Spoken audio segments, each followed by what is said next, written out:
Korean Kanakaraju హిట్టా ఫట్టా? Korea నుంచి వచ్చిన ఓ దెయ్యం పెనుకొండలో ఉన్న వరుణ్ తేజ్ బాడీలోకి దూరింది. పాయింట్ వింటేనే క్రేజీగా ఉంది కదా. మరి కొరియన్ కనకరాజు హిట్టా ఫట్టా? ఒక నిమిషంలో తేల్చేద్దాం. వరుణ్ తేజ్ కనకరాజుగా మంచి ఎనర్జీతో కనిపించాడు. యాక్షన్ ఓకే, కామెడీ టైమింగ్ కూడా చాలా చోట్ల వర్కౌట్ అయింది. కానీ ఈ సినిమాలో అసలు దెయ్యం కంటే ఎక్కువగా థియేటర్ ని పట్టేసింది సత్య కామెడీ. సత్య కనిపించినప్పుడల్లా నవ్వులు గ్యారంటీ. కొన్ని సీన్స్ లో సినిమాని తన భుజాల మీద వేసుకొని తీసుకెళ్లాడు. ఇక కొరియన్ ఆత్మ ఎవరిది? కనకరాజు బాడీలోకి ఎందుకు వచ్చింది? దాని కోరిక ఏంటి?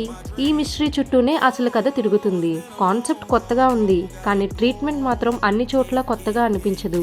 ఫస్ట్ హాఫ్ లో కథ పట్టాలెక్కడానికి కాస్త టైం తీసుకుంటుంది. కొన్ని సీన్స్ సాగదీసిన ఫీలింగ్ వస్తుంది.